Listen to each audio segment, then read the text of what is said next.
ರಾಷ್ಟ್ರೀಯ ಸ್ವಯಂ ಸೇವಕ ಸಂಘದ ವಿಜಯದಶಮಿ ಉತ್ಸವದ ಈ ಸಮಾರಂಭದಲ್ಲಿ ಸಾನ್ನಿಧ್ಯ ವಹಿಸಿರುವಂಥ ಪರಮ ಪೂಜ್ಯನೀಯ ಪೂಜ್ಯರ ಪಾದಾರವಿಂದಗಳಿಗೆ ಪಡಮಾಡುತ್ತಾ ಈ ಸಮಾರಂಭದಲ್ಲಿ ಸಂಘದ ಕಾರ್ಯಕ್ಕೆ ಸದಾಕಾಲ ಸಜ್ಜನ ಶಕ್ತಿಯಾಗಿ ನಿಂತಿರುವಂತಹ ಶ್ರದ್ಧೆಯ ತಾಯಂದಿರೇ ಹಾಗೂ ಸಜ್ಜನ ಸಹೋದರ ಬಂಧುಗಳೇ ಹಾಗೂ ಉಪಸ್ಥಿತ ಸಂಘದ ಸ್ವಯಂ ಸೇವಕ ಸಹೋದರರೇ, ಇಡೀ ದೇಶದಲ್ಲಿ ಈಗ ಅಕ್ಟೋಬರ್ 2ನೇ ತಾರೀಕು ವಿಜಯದಶಮಿಯ ಆಚರಣೆ ಏನಾಯಿತು, ಅದಕ್ಕೆ ಪೂರ್ವದಿಂದನೇ ಸಂಘದ 100 ವರ್ಷದ ಚರ್ಚೆ ಅನೇಕ ಮಾಧ್ಯಮಗಳಲ್ಲಿ, ಪತ್ರಿಕೆಗಳಲ್ಲಿ, ಸಾಮಾಜಿಕ ಜಾಲತಾಣದಲ್ಲಿ ಆಗಿದ್ದನ್ನು ನಾವು ಗಮನಿಸಿದ್ದೀವಿ. ಮಾನ್ಯ ಪ್ರಧಾನಮಂತ್ರಿಗಳು 1ನೇ ತಾರೀಕು ಸಂಘದ ಶತಾಬ್ದಿಯ ನಿಮಿತ್ತ ಒಂದು ನಾಣ್ಯದ 100 ರೂಪಾಯಿಯ ಮುಖಬೆಲೆಯ ನಾಣ್ಯದ ಲೋಕಾರ್ಪಣೆಯನ್ನು ಮಾಡಿದರು. ಆ ಲೋಕಾರ್ಪಣೆ ಮಾಡಿದಂಥ ಸಂದರ್ಭದಲ್ಲಿ ಸಂಘದ ಸೇವಾ ಕಾರ್ಯ, ಸಂಘದ ಸ್ವಯಂ ಸೇವಕರ ದೇಶದ ಪ್ರತಿ ಅವರ ಸಮರ್ಪಣೆಯ ಭಾವವನ್ನು ನೆನೆದರು. ಆ ನಾಣ್ಯವನ್ನು ನೋಡಿದಾಗಲೇ ನಮಗೆ ಗೊತ್ತಾಗತ್ತೆ, ಸಂಘ ಪ್ರಾರಂಭ ಆಗಿ 100 ವರ್ಷ ಆಯಿತು. ಅದರ ನೆನಪಿನಲ್ಲಿ 100 ರೂಪಾಯಿ ಮೊಬೈಲಿಗಿನ ನಾಣ್ಯದ ಮೇಲೆ ಸಂಘ ಸ್ಥಾಪಕರ ಭಾವಚಿತ್ರ ಇರಲಿಲ್ಲ, ಭಾರತ ಮಾತೆಯ ಚಿತ್ರವನ್ನು ಮುದ್ರಣ ಮಾಡಲಾಗಿತ್ತು. ನಮ್ಮೆಲ್ಲರ ತಾಯಿ ಭಾರತ ಮಾತೆ ಮೊದಲನೇ ಬಾರಿಗೆ ಸಂಘದ ಕಾರಣದಿಂದಾಗಿ ನಮ್ಮ ದೇಶದ ಕರೆನ್ಸಿಯ ಮೇಲೆ ಆಕೆಗೆ ಅವಕಾಶ ಸಿಕ್ತು. ಸಂಘದ ಉದ್ದೇಶ ಇರೋದು ಭಾರತ ಮಾತೆಯ ಜೈಕಾರ ನಾವೇನು ಹಾಕ್ತೀವಿ ಅದು ನಾವು ಮಾತ್ರ ಅಲ್ಲ, ಇಡೀ ಜಗತ್ತು ಹಾಕಬೇಕು. ಆ ಸ್ಥಿತಿಯನ್ನು ಭಾರತ ಮುಟ್ಟಬೇಕು. ಅದಕ್ಕಾಗಿ ಸಂಘ ಕಾರ್ಯ ಮಾಡ್ತಾ ಬಂದಿದೆ. ಅದು 100 ವರ್ಷ ಆಗಿದೆ. 100 ವರ್ಷ ಇದು ಸಂಭ್ರಮಾಚರಣೆ ನಿಮಿತ್ತ ನಡೀತಿರುವಂಥ ಕಾರ್ಯಕ್ರಮ ಅಲ್ಲ. 100 ವರ್ಷ ಒಂದು ರೀತಿಯ ಆತ್ಮಾವಲೋಕನದ ಜೊತೆಗೆ ಯಾವ ಉದ್ದೇಶಕ್ಕೆ ಸಂಘ ಪ್ರಾರಂಭ ಆಯಿತು, ಕಾರ್ಯ ಮಾಡ್ತಾ ಇದೆ, ಆ ಉದ್ದೇಶಕ್ಕೆ ನಾವು ಇನ್ನಷ್ಟು ಹತ್ತಿರ ಆಗಬೇಕು ಮತ್ತು ಆ ಕಾರ್ಯಕ್ಕೆ ಇನ್ನಷ್ಟು ವೇಗ ತುಂಬಬೇಕು ಅಂತೇಳಿ ಶತಾಬ್ದಿಯಲ್ಲಿ ನಾವೆಲ್ಲ ಕಾರ್ಯ ಮಾಡ್ತಾ ಇದ್ದೀವಿ. 1925ನೇ ತಾರೀಕಿನ ಈ ವಿಜಯದಶಮಿ ಅಂದು ಸೆಪ್ಟೆಂಬರ್ 27ಕ್ಕೆ ಬಂದಿತ್ತು. ಅಂದು ಕೆಲವಾರು ಜನ ತರುಣರನ್ನ, ಬಾಲಕರನ್ನ ಸೇರಿಸಿ ಪರಮಪೂಜ್ಯ ಡಾಕ್ಟರ್ ಹೆಡ್ಗೇವಾರ್ ಅವರು ನಾವೆಲ್ಲರೂ ಹಿಂದೂ ಸಂಘಟನೆ ಪ್ರಾರಂಭ ಮಾಡೋಣ ಅಂತ ಹೇಳಿದ್ರು ಅಷ್ಟೇ. ಸಂಘಕ್ಕೆ ಹೆಸರು ಸಹ ಅವತ್ತೇನು ಇರಲಿಲ್ಲ. 2 ವರ್ಷದ ನಂತರ ಸಂಘಕ್ಕೆ ನಾಮಕರಣ ಆಯಿತು, ರಾಷ್ಟ್ರೀಯ ಸ್ವಯಂ ಸೇವಕ ಸಂಘ ಅಂತೇಳಿ. ಡಾಕ್ಟರ್ ಜಿ ಅವ್ರಿಗೆ ಅನೇಕ ಜನ ಸ್ವಯಂ ಸೇವಕರು ಕೇಳಿದ್ರು, ಸಂಘಕ್ಕೆ ಹೆಸರು ಬೇಕಲ್ಲ. ಆವಾಗ ಡಾಕ್ಟರ್ ಹೆಡ್ಗೇವಾರ್ ಹೇಳಿದ್ರು, ಆಯ್ತಪ್ಪ ಎಲ್ಲರೂ ಸೇರಿ ನಿಶ್ಚಯ ಮಾಡಿರಿ ಅಂತೇಳಿ. ಆಗಿನ ಎಲ್ಲ ಕಾರ್ಯಕರ್ತರು, ಸ್ವಯಂ ಸೇವಕರು ಕೂತು ಅವ್ರ ಮಧ್ಯೆನೇ ಚರ್ಚೆ ಬಂದು, ಚರ್ಚೆಯ ನಂತರ ರಾಷ್ಟ್ರೀಯ ಸ್ವಯಂ ಸೇವಕ ಸಂಘ ಅನ್ನೋದು ನಾಮಕರಣ ಆಯಿತು. ಈ ದೇಶದ ರಾಷ್ಟ್ರೀಯ ಹಿಂದೂ ಅವನು ಜಾಗೃತಿ ಆದರೆ ದೇಶದ ಭವಿಷ್ಯ ಉಜ್ವಲ ಆಗತ್ತೆ. ಆ ಕೆಲಸವನ್ನು ಡಾಕ್ಟರ್ ಹೆಡ್ಗೇವಾರ್ ಪ್ರಾರಂಭ ಮಾಡಿದರು. ಸಂಘ ಪ್ರಾರಂಭ ಅವರಿಗೇನು ಇವತ್ತು ತಿಳಿತು ನಾಳೆ ಮಾಡಿದ್ರು ಅಂತ ಏನೂ ಅಲ್ಲ. ಅವರು ಪೂರ್ವದಲ್ಲಿಯೇ ದೇಶಭಕ್ತಿ, ಅವರು ಜನ್ಮಜಾತ ದೇಶಭಕ್ತ. ಸಣ್ಣ ಬಾಲಕ ಇದ್ದಾಗೆ ವಿಕ್ಟೋರಿಯಾ ರಾಣಿಯ ವಜ್ರ ಮಹೋತ್ಸವಕ್ಕೆ ಸಿಹಿ ಕೊಟ್ಟಾಗ ಅದಕ್ಕೆ ಬೇಜಾರಾಗಿ ಅದನ್ನು ಸಿಹಿಯನ್ನು ಬಿಸಾಗದಂಥ ಬಾಲಕ. ಒಂದೇ ಮಾತರಂ ಘೋಷಣೆಯನ್ನು ಇಡೀ ದೇಶದಲ್ಲಿ ನಿಷೇಧ ಮಾಡಿದಾಗ ಶಾಲೆಯಲ್ಲಿ 8ನೇ ತರಗತಿಯ ಬಾಲಕ ಆ ಒಂದೇ ಮಾತರಂ ಘೋಷಣೆಯನ್ನು ಇಡೀ ಶಾಲೆಯಲ್ಲಿ ಮೊಳಗುವಂತೆ ಮಾಡಿ ಆ ಶಾಲೆಯಿಂದ ಹೊರಗಡೆ ಬಂದು ಬೇರೆ ಕಡೆ ವಿದ್ಯಾಭ್ಯಾಸಕ್ಕೆ ಹೋಗುವಂಥ ಪ್ರಸಂಗವನ್ನು ತಂದುಕೊಂಡಂಥ ಬಾಲಕ. ಜೊತೆಗೆ ತಮ್ಮ ತಾರುಣ್ಯದಲ್ಲಿ ಬ್ರಿಟಿಷರ ವಿರುದ್ಧ ಭಾಷಣಕ್ಕೆ ಶಿಕ್ಷೆಯನ್ನು ಅನುಭವಿಸಿ ಆನಂತರ ತಾನು ಕ್ರಾಂತಿಕಾರಿಯಾಗಿ ಕೆಲಸ ಮಾಡಬೇಕು ಅಂತೇಳಿ ಅವರು ನಾಗ್ಪುರದಿಂದ ಕಲ್ಕತ್ತಕ್ಕೆ ಬಂದರು. ಕಲ್ಕತ್ತಲ್ಲಿ ವೈದ್ಯಕೀಯ ವೃತ್ತಿಯ ಜೊತೆಗೆ ಕ್ರಾಂತಿಕಾರಿ ಚಟುವಟಿಕೆಯಲ್ಲೂ ಭಾಗವಹಿಸಿದರು. ಅನುಶೀಲನಾ ಸಮಿತಿ ಅಂತೇಳಿ ಆ ಸಂಘಟನೆ, ಅದರೊಳಗೆ ಅವರಿಗೆ ಕೊಕೇನ್ ಅಂತೇಳಿ ಕಾವ್ಯನಾಮ ಇತ್ತು. ಕ್ರಾಂತಿಕಾರಿ ಚಟುವಟಿಕೆಯ ನಂತರ ಇಡೀ ದೇಶದ ಸ್ವಾತಂತ್ರ್ಯಕ್ಕೆ ಒಂದು ವೇದಿಕೆ ಅಂದರೆ ಪಶ್ಚಿಮ ಬಂಗಾಳ. ಅಲ್ಲಿ ಎಲ್ಲ ಕಾಂಗ್ರೆಸ್ಸಿನ ಹಿರಿಯರ ಜೊತೆಗೆ ಸ್ವತಂತ್ರ ಆಂದೋಲನದಲ್ಲಿ ಭಾಗವಹಿಸಿದರು. ವಾಪಸ್ ಬಂದ ನಂತರ ವಿದರ್ಭ ಪ್ರಾಂತದ ಕಾರ್ಯದರ್ಶಿಗಳಾಗಿ ಆಗಿನ ಕಾಂಗ್ರೆಸ್ಸಿನ ಕಾರ್ಯದರ್ಶಿಗಳಾಗಿ ಕೆಲಸ ಮಾಡಿದರು. ಕಾಂಗ್ರೆಸ್ಸಿನ ಅಖಿಲ ಭಾರತ ಅಧಿವೇಶನವನ್ನು ಅವರ ನೇತೃತ್ವದಲ್ಲೇ ನಾಗ್ಪುರದಲ್ಲಿ ಮಾಡಲಾಯಿತು. ಕಾಂಗ್ರೆಸ್ ಅಲ್ಲಿ ತನಕ ಬ್ರಿಟಿಷ್ ಅಂತರ್ಗತ ಸ್ವರಾಜ್ಯವನ್ನು ಪ್ರತಿಪಾದಿಸ್ತಿತ್ತು. ಇವರು ಸಂಪೂರ್ಣ ಸ್ವರಾಜ್ಯದ ಪ್ರತಿಪಾದನೆಯನ್ನು ಡಾಕ್ಟರ್ ಹೆಡ್ಗೇವಾರ್ ಮಾಡಿದರು. ಈ ರೀತಿ ಸ್ವತಂತ್ರ ಹೋರಾಟದ ಎಲ್ಲ ಮಜಲುಗಳಲ್ಲಿ ಅವರು ಪಾಲ್ಗೊಂಡಿದ್ದರು. ಅದೆಲ್ಲ ನೋಡಿದ ನಂತರ ಅವ್ರಿಗೆ ಅನ್ನಿಸ್ತು, ಸಂಘಟನೆ ಇಲ್ದಲೇ ಇದ್ದರೆ ನಾವು ಏನು ಮಾಡಿದರೂ ಉಪಯೋಗ ಆಗಲ್ಲ. ಇವತ್ತು ನಮ್ಮನ್ನ ಬ್ರಿಟಿಷ್ನವ್ರು ಆಳ್ತಾ ಇದ್ದಾರೆ, ನಾಳೆ ಇನ್ನೊಬ್ಬರು ಆಳ್ತಾರೆ, ಆಮೇಲೆ ಇನ್ನೊಬ್ಬರು ಬರ್ತಾರೆ. ನಮ್ಮ ದೇಶಕ್ಕೆ ಯಾವತ್ತು ಸ್ವತಂತ್ರ ಪ್ರಾಪ್ತಿ ಆಯಿತು ಅವತ್ತು ರಾತ್ರಿ ಬಾಬು ರಾಜೇಂದ್ರ ಪ್ರಸಾದ್, ನಮ್ಮ ದೇಶದ ಮೊದಲನೇ ರಾಷ್ಟ್ರಪತಿಗಳು, ದೇಶವನ್ನು ಉದ್ದೇಶಿಸಿ ಪ್ರಸಾರ ಭಾಷಣ ಮಾಡಿದರು. ಆ ಭಾಷಣದಲ್ಲಿ ಅವ್ರು ಹೇಳಿದರು, ನಮ್ಮ ದೇಶ 1000 ವರ್ಷಗಳ ಗುಲಾಮಗಿರಿಯಿಂದ ನಾವು ಸ್ವತಂತ್ರರಾಗಿದ್ದೀವಿ ಅಂತ ಮಾತಾಡಿದರು. ಬ್ರಿಟಿಷ್ನವ್ರು ನಮ್ಮ ಆಳಿದ್ದ 200 ಚಿಲ್ಲರೆ ವರ್ಷ. ಆದರೆ ಅವರು ಬಾಬು ರಾಜೇಂದ್ರ ಪ್ರಸಾದ್ 1000 ವರ್ಷದ ಗುಲಾಮಗಿರಿಯಿಂದ ಹೊರಗಡೆ ಬಂದಿದ್ದೀವಿ ಅಂತ ಹೇಳಿದ್ರು. ಈ ರೀತಿ 1000 ವರ್ಷಗಳ ಗುಲಾಮಗಿರಿಯಲ್ಲಿದ್ದಂಥ ಹಿಂದೂ ಸಮಾಜದಲ್ಲಿ ಜಾಗೃತಿ ತರಬೇಕು,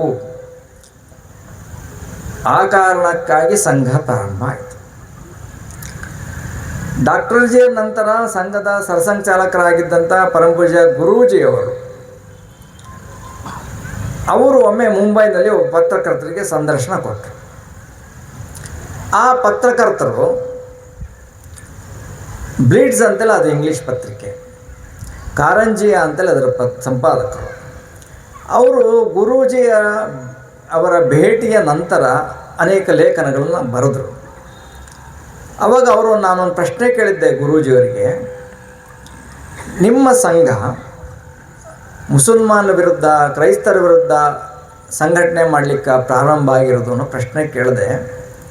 ಆವಾಗ ಪರಮಪೂಜ್ಯ ಗುರೂಜಿಯವರು ಉತ್ತರ ಕೊಟ್ಟರು, ಅಕಸ್ಮಾತ್ ಜಗತ್ತಿನಲ್ಲಿ ಯಾವುದೇ ಮತಗಳು ಇಲ್ಲದಲೆ ಕೇವಲ ಹಿಂದೂ ಧರ್ಮ ಮಾತ್ರ ಇದ್ರೂ ಸಂಘ ಪ್ರಾರಂಭ ಆಗ್ತಾ ಇತ್ತು. ಯಾಕೆಂದರೆ ಸಂಘ ಪ್ರಾರಂಭ ಆಗಿರೋದು ಹಿಂದೂ ಸಮಾಜದಲ್ಲಿನ ದೋಷಗಳ ನಿವಾರಣೆಗೆ ಹೊರತು ಇನ್ನೊಬ್ಬರ ವಿರುದ್ಧ ಅಲ್ಲ. ಅದೇ ರೀತಿ ಸಂಘ ಕಾರ್ಯ ಮಾಡ್ತಾ ಬಂದಿದೆ 100 ವರ್ಷ. ಇಡೀ ಹಿಂದೂ ಸಮಾಜದ ಯಾವ ದೋಷಗಳು ಸಮಾಜವನ್ನು ಜರ್ಜರಿತ ಮಾಡ್ತಾ ಇದೆ, ಆ ದೋಷಗಳು ನಿವಾರಣೆ ಆಗಬೇಕು, ಅದಕ್ಕೆ ಸಂಘ ಕೆಲಸ ಮಾಡ್ತಾ ಬಂದಿದೆ. ಸಂಘ ಪ್ರಾರಂಭ ಆದಾಗ 10 ಜನ ಬಾಲಕರು ತರುಣರು ಸೇರಿ ಶಾಖೆ ಮಾಡ್ತಾ ಇದ್ದಿದ್ದನ್ನು ನೋಡಿ ಅನೇಕ ಜನ ಲೇವಡಿ ಮಾಡಿದರು. ಡಾಕ್ಟರ್ ಹೆಡ್ಗೇವಾರ್ ಅವ್ರಿಗೆ ಕೇಳ್ತಾ ಇದ್ರು, ಡಾಕ್ಟರ್ ಹೆಡ್ಗೇವಾರ್ ಇವತ್ತೆಷ್ಟು ಹಿಂದೂ ಸಂಘಟನೆ ಆಯಿತು ನಿಮ್ಮದು ಅಂತೇಳಿ ಪ್ರಶ್ನೆ ಮಾಡ್ತಾಯಿದ್ರು. ಅದು ಯಾವುದಕ್ಕೂ ಡಾಕ್ಟರ್ ಹೆಡ್ಗೇವಾರ್ ತಲೆ ಕೆಡಿಸ್ಕೊಳ್ಳಿಲ್ಲ. ಅವತ್ತು ಅವರು ನಿರಂತರವಾಗಿ ಈ ಕಾರ್ಯವನ್ನು ಮಾಡ್ತಾ ಹೋದರು.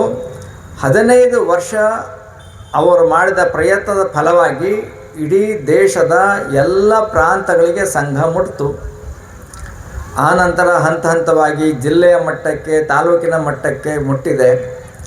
ಈಗ ಮುಂದಿನ ಹೆಜ್ಜೆ ಮಜಲು ಅಂದರೆ ಮಂಡಲ, ಅಂದರೆ ಗ್ರಾಮ ಪಂಚಾಯಿತಿಯ ಮಟ್ಟದಲ್ಲಿ ಸಂಘದ ಶಾಖೆ ಬಲವಾಗಬೇಕು. ಆ ನಿಮಿತ್ತವಾಗಿ ನಾವು ಹಿಂದೂ ಸಮಾಜದ ಎಲ್ಲ ಬಂಧುಗಳನ್ನು ಜೋಡಿಸ್ಕೊಂಡು ವಿಜಯದಶಮಿ ಉತ್ಸವವನ್ನು ಎಲ್ಲ ಮಂಡಲಗಳಲ್ಲಿ ಆಚರಣೆ ನಾವು ಮಾಡ್ತಾ ಇದ್ದೀವಿ. ಆ ಥರದ ಒಂದು ಕಾರ್ಯಕ್ರಮದಲ್ಲಿ ನಾವು ಭಾಗವಹಿಸಿದ್ದೀವಿ.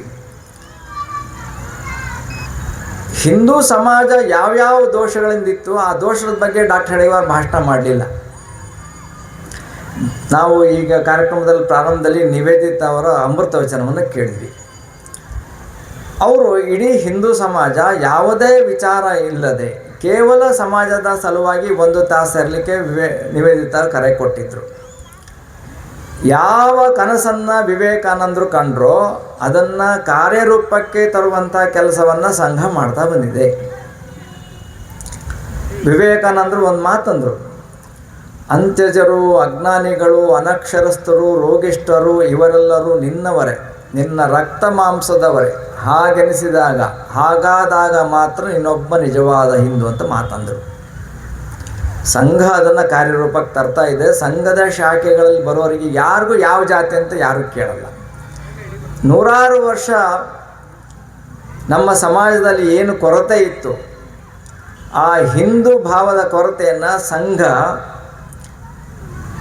ಸ್ವಲ್ಪ ಮಟ್ಟಿಗೆ ಸಂಘ ಕಾರ್ಯದಿಂದ ಕಡಿಮೆ ಆಗಿದೆ ಅಂತ ನಾನು ಹೇಳಿಕ್ಕೆ ಬಯಸ್ತೇನೆ. ಈ ದೇಶದ ಮೊದಲನೇ ಪ್ರಧಾನಮಂತ್ರಿಗಳು ಹೇಳಿದರು, ನನ್ನೊಬ್ಬ ಕತ್ತೆ ಅಂತ ಕರೀರಿ, ಆದರೆ ಹಿಂದೂ ಅಂತ ಮಾತ್ರ ಕರಿಬೇಡ್ರಿ ಅಂತ. ಆದರೆ ಸಂಘದ 100 ವರ್ಷದ ತಪಸ್ಸಿನ ಪರಿಣಾಮವಾಗಿ ಇವತ್ತು ದೇಶದಲ್ಲಿ ಹಿಂದೂ ಅನ್ನೋ ಭಾವನೆ, ಅಭಿಮಾನ ವಾತಾವರಣ ನಿರ್ಮಾಣ ಆಗಿದೆ. ಯಾವ ರಾಮ ಮಂದಿರದ ಹೋರಾಟ 75 ಬಾರಿ ಅದಕ್ಕೆ ರಾಮ ಮಂದಿರದ ಜನ್ಮಭೂಮಿಗಾಗಿ ಹೋರಾಟ ನಡೆದು ಬಲಿದಾನ ಆಗಿತ್ತು, ಹಿಂದೂಗಳ ಬಲಿದಾನ. ಅಂಥ ಒಂದು ಹೋರಾಟವನ್ನು ವಿಶ್ವ ಹಿಂದೂ ಪರಿಷತ್ ಕೈಗೆ ತಗೊಂತು. ವಿಶ್ವ ಹಿಂದೂ ಪರಿಷತ್ತಿನ ನೇತೃತ್ವದಲ್ಲಿ ಈ ದೇಶದ ಸಾವಿರಾರು ಸಾಧು ಸಂತರು ಸಮಾಜದ ಉಳಿತಿಗಾಗಿ ಆ ರಾಮ ಮಂದಿರದ ಹೋರಾಟಕ್ಕೆ ಕೈ ಜೋಡಿಸಿದರು. ಯಾವಾಗ ಆಗತ್ತೆ ರಾಮ ಮಂದಿರ ಅನ್ನೋದು ಯಕ್ಷ ಪ್ರಶ್ನೆ ಇತ್ತು. ಆದರೆ ಸಂಘದ ಸ್ವಯಂ ಸೇವಕರು ಹಿಂದೂ ಸಮಾಜದ ಜೊತೆಗೆ ಹೋರಾಟ ಮಾಡಿದರ ಪರಿಣಾಮವಾಗಿ ನಾವೆಲ್ಲರೂ ಭವ್ಯ ರಾಮ ಮಂದಿರದ ದೃಶ್ಯವನ್ನು ಇವತ್ತು ನಮ್ಮ ಕಣ್ಣು ಮುಂದೆ ನೋಡ್ತಾ ಇದ್ದೀವಿ. ಹಿಂದೂ ಸಮಾಜದ ಸಂಘಟನೆ ಸಾಧ್ಯನೇ ಇಲ್ಲ ಅಂತ ಇದ್ದಂಥ ವಾತಾವರಣದಿಂದ ಹಿಂದೂ ಸಂಘಟಿತನಾಗಬಲ್ಲ ಅಂಥ ಒಂದು ತೋರಿಸುವ ದಿನದಲ್ಲಿ ನಾವಿವತ್ತಿದ್ದೀವಿ.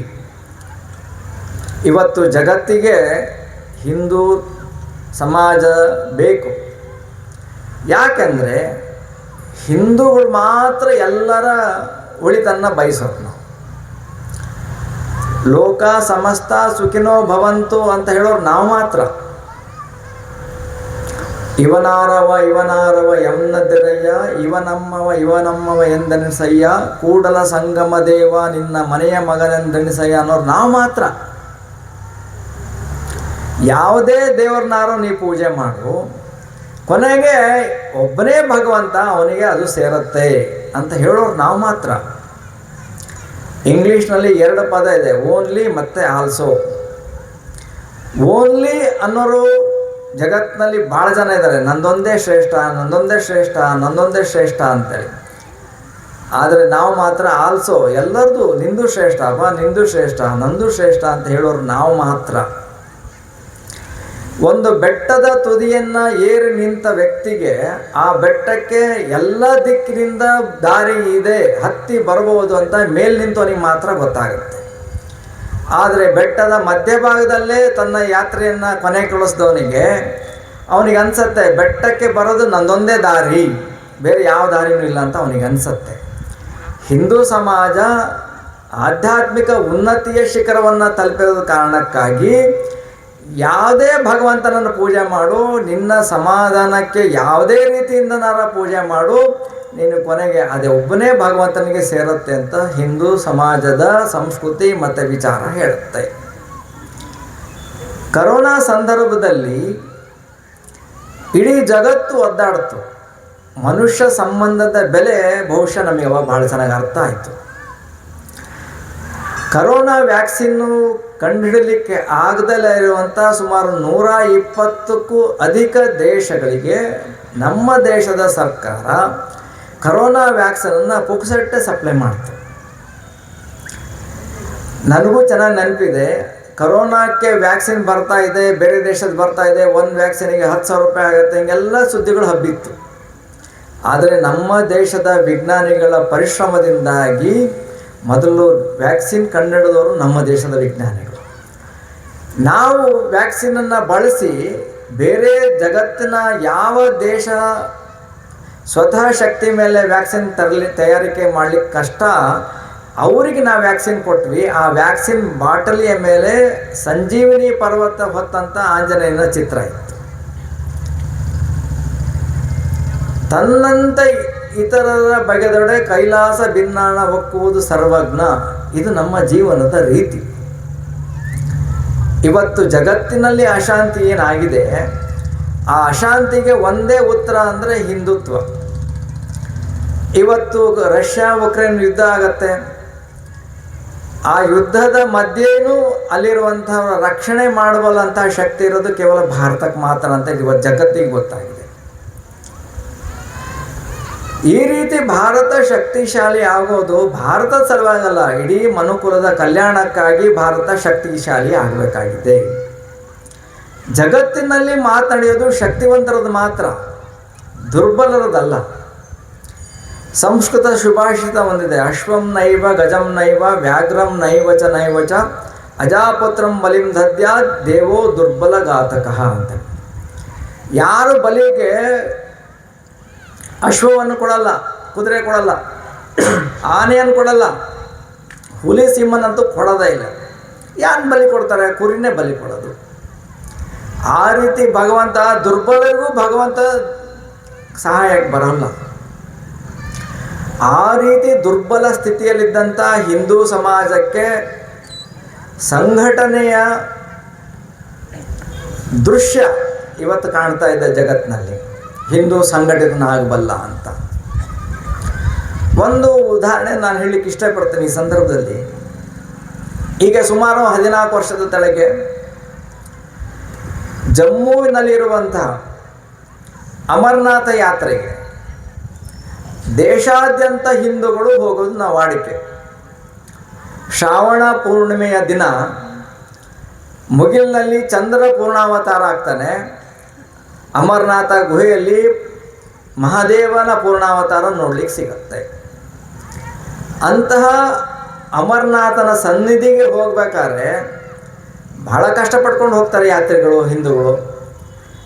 ಅಕಸ್ಮಾತ್ ಸ್ವಲ್ಪ ವ್ಯತ್ಯಾಸ ಆದರೆ ಶಾಶ್ವತವಾಗಿ ಕೈಲಾಸವಾಸಿಗಳಾಗಬೇಕಾಗತ್ತೆ.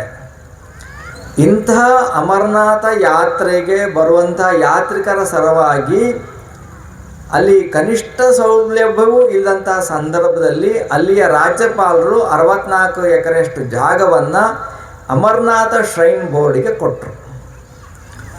ಅಲ್ಲಿ ದೇವಸ್ಥಾನದ ಡೆವಲಪ್ಮೆಂಟಿಗೆ ಬಳಸಲಿಕ್ಕೆ, ಯಾತ್ರಿ ನಿವಾಸ ಇದೆಲ್ಲ ಕಟ್ಟಲಿಕ್ಕೆ. ಆದರೆ ಆ ಸರ್ಕಾರ, ನಂತರ ಬಂದಂಥ ಸರ್ಕಾರ ಅದನ್ನು ವಾಪಸ್ ತಗೊಂಡು, ಯಾರ ಸರ್ಕಾರ ಅಂತ ನಾನು ಬಾಯ್ಬಿಟ್ಟೇನು ಹೇಳಲ್ಲ. ಆಗ ಜಮ್ಮು ಕಾಶ್ಮೀರದಲ್ಲಿರುವಂಥ ಹಿಂದೂಗಳು ಹೋರಾಟ ಪ್ರಾರಂಭ ಮಾಡಿದರು. 64 ದಿವಸ ಹೋರಾಟ ನಡೀತು. 64 ದಿವಸ ಜಮ್ಮು ಕಾಶ್ಮೀರದ ಹೈವೇ ಬಂದಾಯಿತು. ಜಮ್ಮು ಕಾಶ್ಮೀರದಲ್ಲಿರುವ ಎಲ್ಲ ಹಿಂದೂಗಳು ರಸ್ತೆ ಮೇಲೆ ಬಂದು ಕೂತ್ಕೊಂಡ್ರು, ಲಕ್ಷಾವಧಿ ಜನ. ಜಮ್ಮುವಿನ ಎಲ್ಲ ಹಿಂದೂ ಅಂಗಡಿಯ ಮುಗ್ಗಟ್ಟುಗಳನ್ನು ಬಂದ್ ಮಾಡಿದರು. ಅನ್ನದಾಸೋಹ ರಸ್ತೆ ಮೇಲೆ ನಡೀತು.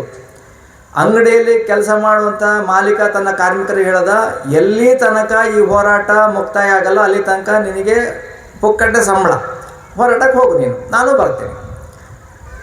ಯಾರು ಬಾಡಿಗೆಗೆ ಅಂಗಡಿಯನ್ನು ಕೊಟ್ಟಿದ್ರು, ಬಾಡಿಗೆ ಕೊಟ್ಟಂಥ ಕಟ್ಟಡದ ಮಾಲೀಕ ಬಾಡಿಗೆ ತಗೊಳ್ಳಿಲ್ಲ. ಎಲ್ಲಿ ತನಕ ಹೋರಾಟ ಇರುತ್ತೆ ಅಲ್ಲಿ ತನಕ ಬಾಡಿಗೆ ಮುಫ್ತು. ಈ ರೀತಿ ಜನ ಬೆಂಬಲ ಬಂದದ ಪರಿಣಾಮವಾಗಿ, ಹಿಂದೂಗಳು ಸಂಘಟಿತರಾಗಿದ್ದ ಪರಿಣಾಮವಾಗಿ ಸರ್ಕಾರ ದಬ್ಬಾಳಿಕೆ ಮಾಡ್ತು, ಅನೇಕ ಜನರ ಹತ್ಯೆ ಮಾಡ್ತು, ಲಾಠಿ ಚಾರ್ಜ್ ಆಯಿತು, ಗೋಲಿಬಾರ್ ಆಯಿತು, ಮಕ್ಕಳನ್ನು, ಹೆಣ್ಮಕ್ಳನ್ನು ಎಲ್ಲರನ್ನ ಜೈಲಿಗೆ ತಳ್ಳುವಂಥ ವಾತಾವರಣ ಆಯಿತು. ಇದೆಲ್ಲವನ್ನೂ ಮೀರಿದ ನಂತರ ಹೋರಾಟಕ್ಕೆ ಅಂತಿಮವಾಗಿ ಸರ್ಕಾರ ಬತ್ತು ವಾಪಸ್ ಜಾಗವನ್ನು ಕೊಡ್ತು. ಈ ರೀತಿ ಅಮರನಾಥದ ಏಕತೆಯ ಹೋರಾಟ ಹಿಂದೂ ಸಂಘಟನೆ ಆಗಬಲ್ಲ ಅಂತ ಮತ್ತೊಮ್ಮೆ ಜಗತ್ತಿಗೆ ತೋರಿಸ್ತು. ಹಿಂದೂ ಸಮಾಜ ಇಡೀ ಜಗತ್ತಿನಲ್ಲಿ ಇರುವಂಥದ್ದು ಕೇವಲ ಈ ದೇಶದಲ್ಲಿ ಮಾತ್ರ. ಬೇರೆ ದೇಶದಲ್ಲಿ ಇರ್ಬೋದು, ಇಲ್ಲ ಅಂತಲ್ಲ. ಆದರೆ ಈ ನೆಲ ಯಾರ್ದು? ಈ ನೆಲ ಹಿಂದೂಗಳದ್ದು. ಇದನ್ನು ಮಾತೃಭೂಮಿ ಅಂತ ಭಾವಿಸೋರು ಯಾರು? ಹಿಂದೂಗಳು. ಇದನ್ನು ದೇವಭೂಮಿ ಅಂತ ಭಾವಿಸೋರು ಯಾರು? ಹಿಂದೂಗಳು. ಈ ದೇಶದ ಸ್ವಾತಂತ್ರ್ಯಕ್ಕೆ ನಡೆದಂಥ ಹೋರಾಟಗಾಥೆ ಯಾರ್ದು? ಹಿಂದೂಗಳು. ಒಂದು ಮನೆ ಇರುತ್ತೆ, ಆ ಮನೆಗೆ ಅಕಸ್ಮಾತ್ ಬೆಂಕಿ ಬಿತ್ತು ಅಂದರೆ ಆ ಮನೆಯಲ್ಲಿರುವಂಥ ಮಗ, ಹಿರಿಯ ಮಗ ಏನು ಮಾಡ್ತಾನೆ ಅಂದರೆ ಮೊದಲು ಆ ಮನೆಯಲ್ಲಿರೋ ಸಣ್ಣ ಮಕ್ಕಳು, ದೊಡ್ಡವರು, ವಯಸ್ಸಾದವರು ಅವನ್ನೆಲ್ಲ ಹೊರಗಡೆ ತರೋ ಪ್ರಯತ್ನ ಮಾಡ್ತಾನೆ. ಅಕಸ್ಮಾತ್ ನಾನು ಲಾಡ್ಜಲ್ಲೇ ಉಳಿದಿದ್ದೆ, ಲಾಡ್ಜಿಗೆ ಬೆಂಕಿ ಬಿತ್ತು ಅಂದರೆ ನಾನೇನು ಮಾಡ್ತೀನಿ? ನನ್ನೊಂದು ಲಗೇಜ್ ತೊಗೊಂಡು ಓಡಿ ಬರ್ತೀನಿ ಅಷ್ಟೇ. ಇದು ಮನೆ ಮತ್ತು ಲಾಡ್ಜಿಗೆ ಇರುವಂಥ ವ್ಯತ್ಯಾಸ. ಅದೇ ರೀತಿ ಯಾರ್ಯಾರು ಈ ದೇಶ ನಂದು ಅಂತ ಅಂದ್ಕೊಂಡಿದ್ದಾರೆ ಅವರೆಲ್ಲರೂ ತಮ್ಮ ಜೀವನವನ್ನೇ ಈ ದೇಶಕ್ಕಾಗಿ ಸಮರ್ಪಣೆ ಮಾಡ್ತಾ ಬಂದಿರುವಂಥ ಪರಂಪರೆಯನ್ನು ನಾವು ನೋಡ್ತೀವಿ. ಆ ಕಾರಣಕ್ಕಾಗಿ ಈ ದೇಶದ ರಾಷ್ಟ್ರೀಯ ಅಂದರೆ ಹಿಂದುತ್ವ ಈ ದೇಶದ ರಾಷ್ಟ್ರೀಯತೆ. ಅದರ ಜಾಗೃತಿ ಆದಾಗ ಎಲ್ಲದಕ್ಕೂ ಉತ್ತರ ಸಿಗತ್ತೆ. ಅಂದರೆ ಇಲ್ಲಿ ಬೇರೆ ಮತದವರಿಗೆ ಅವರು ಇಲ್ಲಿಯವರೇ, ಅನೇಕ ಕಾರಣದಿಂದಾಗಿ ಅವರು ಪೂಜಾ ಪದ್ಧತಿಯನ್ನು ಬದಲಾವಣೆ ಮಾಡಿಕೊಂಡಿದ್ದಾರೆ ಹೊರತು ಅವರೆಲ್ಲರೂ ಇಲ್ಲಿಯವರೇ. ಸಂಘ ಅದನ್ನೇ ಹೇಳುತ್ತೆ, ನೀ ಯಾವ ದೇವರನ್ನಾದರೂ ಪೂಜೆ ಮಾಡು, ಭಾರತ ಮಾತೆಯನ್ನು ಪೂಜಿಸೋದನ್ನು ಮರಿಬಾರ್ದು. ನಮ್ಮ ವರಕವಿ, ರಾಷ್ಟ್ರಕವಿ ಕುವೆಂಪು ಅವರವರು ಒಂದು ಕವನದಲ್ಲಿ ನಮಗೆ ಹೇಳಿದ್ದಾರೆ ಭಾರತ ಮಾತೆಯ ಬಗ್ಗೆ ನಮ್ಮ ಭಾವನೆ ಏನು ಅಂತೇಳಿ. ನೂರಾರು ದೇವರ ನೌಕಾಚೆ ದೂರ, ಭಾರತಾಂಬೆಯ ನಾವು ಪೂಜಿಸುವ ಭಾಗ ಅಂತ. ನಮ್ಮ ಎಲ್ಲ ಆಚರಣೆ ಎಲ್ಲ ಜೊತೆಗೆ ಭಾರತಾಂಬೆಯನ್ನು ಮರಿಬಾರದು. ಆ ಭಾರತಾಂಬೆಯನ್ನು ನಾವು ಮರೆತರೆ ದೇಶಕ್ಕೆ ಕಂಟಕ ತಪ್ಪಿದ್ದಲ್ಲ. ದೇಶ ವಿಭಜನೆ ಯಾಕಾಯಿತು? ಇವತ್ತು ಬಾಂಗ್ಲಾದಲ್ಲಿ ಹಿಂದೂಗಳ ಸ್ಥಿತಿಗೆ, ಈ ದುಸ್ಥಿತಿಗೆ ಕಾರಣ ಏನು? ಯಾವಾಗ ಈ ಆತ್ಮವಿಸ್ಮೃತಿ ಸಮಾಜದಲ್ಲಾಗಿದೆಯೋ ಆ ಆತ್ಮವಿಸ್ಮೃತಿಯಿಂದಾಗಿ ಈ ಸ್ಥಿತಿ ಬಂದಿದೆ. ಇಂಥ ಸ್ಥಿತಿಯಿಂದ ಸಮಾಜ ಹೊರಗಡೆ ಬರಬೇಕು, ದೇಶ ಮೊದಲು ಅನ್ನೋ ಭಾವನೆ ಎಲ್ಲರಲ್ಲಿ ಬರಬೇಕು. ಅದಕ್ಕಾಗಿ ಸಂಘ ಕಾರ್ಯ ಮಾಡ್ತಾ ಇದೆ. ಆ ಕಾರಣಕ್ಕಾಗಿಯೇ ಕೇಂದ್ರ ಸರ್ಕಾರ ಏನು ನಾಣ್ಯ ತಂತು ಅದರ ಮೇಲೆ ಭಾರತ ಮಾತೆಯ ಚಿತ್ರವನ್ನು ಏನು ಛಾಪಿಸಿದರೆ ಇದು ಸರಿಯಾದ ಸಂದೇಶ. ಭಾರತವೇ ನಮ್ಮ ಆರಾಧ್ಯ ದೈವ. ಭಗಿನಿ ನಿವೇದಿತರು ಇನ್ನೊಂದು ಮಾತನ್ನು ಹೇಳಿದ್ದಾರೆ, ಪರಿಸ್ಥಿತಿಯನ್ನು ಕಾಲ ಕೆಳಗೆ ಮೆಟ್ಟಿ ನಿಲ್ಲಬಲ್ಲವನೇ ಪುರುಷನಾಗಲು ತಕ್ಕವನು. ಆತ್ಮ ಬಲಿದಾನಕ್ಕೆ ಸಿದ್ಧರಾಗಿ ನಿರ್ಭಯತೆ ಗಳಿಸಿ ಭಾರತ ಒಂದೇ ನಿಮ್ಮ ಆರಾಧ್ಯ ದೈವವಾಗಲಿ ಅಂತೆಲ್ಲ ಹೆಣ್ಮಗಳು ಹೇಳ್ಯಾರ. ಪ್ರತ್ಯೇಕ ಆ ಹೆಣ್ಮಗಳು ಈ ನೆಲದಲ್ಲಿ ಹುಟ್ಟಿದವಳಲ್ಲ, ಐರ್ಲೆಂಡಲ್ಲಿ ಹುಟ್ಟಿದಂಥ ಹೆಣ್ಮಗಳು. ಆದರೆ ಆಕೆಗೆ ಈ ದೇಶಕ್ಕೆ ಬಂದು ವಿವೇಕಾನಂದರ ಜೊತೆಗೆ ವಿವೇಕಾನಂದರು ಕೇಳಿದ್ರು, ಏನಮ್ಮ ಈ ದೇಶ ಉದ್ಧಾರ ಮಾಡೋಕ್ಕೆ ಬಂದಿದ್ಯಾ ನೀನು ಅಂತ. ಆಕೆ ಹೇಳಿದ್ರು, ನಾನು ಈ ದೇಶ ಉದ್ಧಾರ ಮಾಡೋಕ್ಕೆ ಬಂದಿಲ್ಲ, ಈ ದೇಶದ ಆಧ್ಯಾತ್ಮಿಕತೆಯಿಂದ ನಾನು ಉದ್ಧಾರ ಆಗ್ಲಿಕ್ಕೆ ಈ ದೇಶಕ್ಕೆ ಬಂದಿದ್ದೀನಿ ಅಂತ ಹೆಣ್ಮಗಳು ಅಂದರು. ಆ ಹೆಣ್ಮಗಳು ಒಂದು ಘಟನೆ ನಾನು ಹೇಳ್ತೀನಿ ಈ ಸಂದರ್ಭದಲ್ಲಿ. ಕಲ್ಕತ್ತಾಕ್ಕೆ ಬಂದ ಆ ಹೆಣ್ಮಗಳು ಒಂದು ಅನಾಥಾಶ್ರಮವನ್ನು ಪ್ರಾರಂಭ ಮಾಡಿದರು. ಯಾವ ತಂದೆ ತಾಯಿ ಇಲ್ಲಂತಹ ಮಕ್ಕಳು ಶಿಕ್ಷಣ ವಂಚಿತರಿದ್ದರು ಅವರೆಲ್ಲರಿಗೂ ಶಿಕ್ಷಣ ಕೊಡುವಂಥ ವ್ಯವಸ್ಥೆಯನ್ನು ಆಕೆ ಕಲ್ಪಿಸಿದರು. ಅದರ ನಿರ್ವಹಣೆಗಾಗಿ ಜನದಿಂದ, ಸಮಾಜದಿಂದ ದೇಣಿಗೆಯನ್ನು ಸಂಗ್ರಹ ಮಾಡ್ತಾಯಿದ್ರು. ಒಮ್ಮೆ ಅವರು ಅದೇ ರೀತಿಯ ದೇಣಿಗೆ ಸಂಗ್ರಹಕ್ಕೆ ಕಲ್ಕತ್ತಾದ ಮುಖ್ಯ ಬೀದಿಯಲ್ಲಿರುವಂಥ ಅಂಗಡಿಗೆ ಹೋದರು. ಬೆಳಗ್ಗೆ ಹೋಗಿದ್ದಾರೆ ಅವರು. ಅಂಗಡಿಯವನು ಈಗಿನೂ ಬಾಗಿಲು ತೆಗೆದು ವ್ಯಾಪಾರ ಇನ್ನೂ ಶುರು ಮಾಡಿದ್ದ. ಈ ಹೆಣ್ಮಗಳು ಹೋಗಿ ಭಿಕ್ಷೆ ಕೇಳಿದ್ರು, ಹಿಂಗೆ ಈ ಥರ ಶಾಲೆ ನಡೆಸ್ತಾ ಇದ್ದೀನಿ, ಇದಕ್ಕೆ ಭಿಕ್ಷೆ ಕೊಡಿ ಅಂತ. ಆ ಪುಣ್ಯಾತ್ಮ ಎತ್ತಿ ಒಂದು ಕಪಾಳಕ್ಕೆ ಹೊಡೆದ. ಮೊದಲನೇ ಕೆಂಪಗಿದ್ದಂಥ ಹೆಣ್ಮಗಳು ಮುಖ ಇನ್ನಷ್ಟು ಕೆಂಪಾಯಿತು. ಆ ಹೆಣ್ಮಗಳು ಆ ನೋವಿನಲ್ಲೂ ಹೇಳಿದ್ಲು, ಕನ್ಯೆಯನ್ನು ಒರೆಸ್ಕೊಂಡು, ಆಯಿತು ಇದು ನನಗೆ, ನನ್ನ ಮಕ್ಕಳಿಗೆ ಏನಾರು ಕೊಡಪ್ಪ ಅಂತೇಳಿ. ಆಗ ಆ ಮನುಷ್ಯನ ಕಣ್ಣಲ್ಲಿ ನೀರು ಬಂತು. ಆತ ಆಕೆಗೆ ಶರಣಾಗತನಾದ. ಈ ರೀತಿ ದೇಶಕ್ಕಾಗಿ ತಮ್ಮನ್ನು ತಾವು ಸಮರ್ಪಣೆ ಮಾಡ್ಕೊಂತ ನಿವೇದಿತ ಹೇಳಿದ್ರು, ಕನಿಷ್ಠ 5 ನಿಮಿಷನಾರ ನೀವು ದೇಶದ ಸಲುವಾಗಿ ಸೇರ್ರಿ ಇಡೀ ಹಿಂದೂ ಸಮಾಜ ಅಂತೆ, ಆಗ ದೇಶ ಬಲಿಷ್ಠ ಆಗತ್ತೆ. ಡಾಕ್ಟರ್ ಹೆಡ್ಗೇವಾರ್ ಅದನ್ನೇ ಪ್ರಾರಂಭ ಮಾಡಿದರು. 1 ತಾಸು ದೇಶದ ಸಲುವಾಗಿ ಸೇರಬೇಕು. ದೇಶ ಸಲುವಾಗಿ ಸೇರಿ ಏನು ಮಾಡ್ತೀವಿ ನಾವು? ಸ್ವಂತದ ಶರೀರಕ್ಕೆ ವ್ಯಾಯಾಮ ಆಗ್ತೀವಿ, ಸೂರ್ಯ ನಮಸ್ಕಾರ ಮಾಡ್ತೀವಿ, ಒಂದು ದೇಶಭಕ್ತಿಗೆ ಹೇಳ್ತೀವಿ, ವಚನ ಹೇಳ್ತೀವಿ, ಕೊನೆಗೆ ಭಾರತ ಮಾತೆಗೆ ಪ್ರಾರ್ಥನೆಯನ್ನು ಮಾಡ್ತೀವಿ, ಜೈ ಜಯಕಾರ ಹೇಳ್ತೀವಿ. ಕೊನೆಗೆ ಆ ಪ್ರಾರ್ಥನೆಯಲ್ಲೂ ನಾವು 5 ಗುಣವನ್ನು ಕೇಳ್ತೀವಿ: ಸುಶೀಲವನ್ನು, ಶೀಲವನ್ನು, ಜ್ಞಾನವನ್ನು, ಅಜೇಯ ಶಕ್ತಿಯನ್ನು. ಆ ಗುಣವನ್ನೇ ಕೇಳ್ತೀವಿ ಭಗವಂತನಿಗೆ. ನಾವು ಅಕಸ್ಮಾತ್ ಭಗವಂತನ ಮುಂದೆ ಹೋದರೆ ನಮ್ಮ ಬೇಡಿಕೆಗಳ ಪಟ್ಟಿಯನ್ನು ಮುಂದಿಡ್ತೀವಿ. ಭಗವಂತ ನನ್ನ ಮಗನಿಗೆ ಇದನ್ನು ಮಾಡು, ಮಗಳಿಗೆ ಇದನ್ನು ಮಾಡು, ನನಗೆ ಅದನ್ನು ಮಾಡು, ಈ ಥರ ಪಟ್ಟಿ ಇಡ್ತೀವಿ. ಅದೇ ಭಗವತ್ ವಚನದ ಮುಂದೆ ನಾವು ಕೂತಿದ್ವಿ, ನಮ್ಮ ಸ್ವಂತದ ಬೇಡಿಕೆ ನಮ್ಮ ಮನಸ್ಸಲ್ಲಿ ಯಾರಿಗೂ ಬಂದೇ ಇಲ್ಲ, ಪ್ರಾರ್ಥನೆ ಮಾಡಿದ್ವಿ ನಾವು. ಇದೇ ಚಮತ್ಕಾರ ಸಂಘ ಮಾಡಿದ್ದು ದೇಶದಲ್ಲಿ. ಭಾರತ ಮಾತೆ ಆಕೆಯ ವೈಭವಕ್ಕಾಗಿ ನಾನು ಜೀವನ ಮಾಡಬೇಕು ಅಂಥೇಳಿ ಸಾವಿರಾರು ಜನ ತರುಣರು ತಮ್ಮ ಉದ್ಯೋಗವನ್ನು ಬಿಟ್ಟು, ತಮ್ಮ ಗೃಹಸ್ಥ ಜೀವನವನ್ನು ಬಿಟ್ಟು ಬ್ರಹ್ಮಚಾರಿಗಳಾಗಿ ಪ್ರಚಾರಕರಾಗಿ ಕೆಲಸ ಮಾಡುವಂಥ ಒಂದು ದೊಡ್ಡ ಪರಂಪರೆಯನ್ನು ಡಾಕ್ಟರ್ ಹೆಡ್ಗೇವಾರ್ ಪ್ರಾರಂಭ ಮಾಡಿದರು. ಯಾವ ರೀತಿ ಪೂಜ್ಯ ಸಂತರು ನಮ್ಮ ವೇದಿಕೆ ಮೇಲೆ ಕೂತಿದ್ದಾರೆ, ಅವರು 24ನೇ ಪೀಳಿಗೆಯವರು ಆ ಪೀಠಕ್ಕೆ ಅಂತ ಗೊತ್ತಾಯ್ತು ನನಗೆ. ಈ ರೀತಿ ಕೇವಲ ಕಾವಿ ತೋಟದಲ್ಲೇ ಬಿಳಿ ಬಟ್ಟೆಯಲ್ಲಿ ಇಡೀ ದೇಶದಲ್ಲಿ ಹಿಂದೂ ಸಂಘಟನೆ ಕೆಲಸ ಮಾಡುವಂತಹ ಸಾವಿರಾರು ಜನ ಪ್ರಚಾರಕರು ತಯಾರಾಗಿದ್ದಾರೆ. ಪ್ರತಿ ವರ್ಷವೂ ಆ ರೀತಿಯ ಪ್ರಚಾರಕರು ಬರ್ತಾ ಇದ್ದಾರೆ. ಸಂಘದ ಸ್ವಯಂ ಸೇವಕರು ಸ್ವಂತಕ್ಕೇನು ಕೇಳೋದೇ ಇಲ್ಲ, ಅದರ ಬದಲಿಗೆ ತಾವೇ ಜೋಬಿಂದ ಹಣ ಹಾಕಿ ಸಂಘದ ಕೆಲಸ ಮಾಡ್ತಾರೆ, ಸಮಾಜದ ಕೆಲಸ ಮಾಡ್ತಾರೆ. ಇಲ್ಲಿ ಕೂತಿರುವಂತಹ ಗಣವೇಶಧಾರಿ ಸ್ವಯಂ ಸೇವಕರು ಯಾರಿಗೂ ಗಣವೇಶ ಬೇರೆಯವ್ರು ಕೊಡಿಸಿಲ್ಲ, ಅವರೇ ದುಡ್ಡು ಖರ್ಚು ಮಾಡಿ ಗಣವೇಶ ಹಾಕೊಂಡ್ಬಂದ್ಯಾರ. ಇದೇ ಥರದ ಒಂದು ದೊಡ್ಡ ಶಿಬಿರಕ್ಕೆ ಪೂಜನೀಯ ಮಹಾತ್ಮ ಗಾಂಧೀಜಿಯವರು ಬಂದರು 1942ನೇ ಇಸ್ವಿಯಲ್ಲಿ ಸಂಘದ ಶಿಬಿರಕ್ಕೆ. ವಾರ್ಧಾ ಅನ್ನೋ ಊರಿನಲ್ಲಿ ಸಂಘದ ಶಿಬಿರ. ಇದೇ ರೀತಿಯ ಗಣವೇಶ ಬೇರೆ ಥರ ಇತ್ತು, ಅವಾಗ ನಿಕ್ಕರ್ ಇತ್ತು. ಆ ಗಣವೇಶದಲ್ಲಿದ್ದಂಥ ಶಿಬಿರದಲ್ಲಿ 1200 ಜನ ಗಣವೇಶಧಾರಿಗಳು ಪಾಲ್ಗೊಂಡಿದ್ದರು. ನಾಗ್ಪುರ, ವಾರ್ಧಾ ಸುತ್ತಮುತ್ತ ಜಿಲ್ಲೆಗಳ ಸ್ವಯಂ ಸೇವಕರ ಶಿಬಿರ, 3 ದಿವಸದ ಶಿಬಿರ, ಚಳಿಗಾಲದ ಶಿಬಿರ.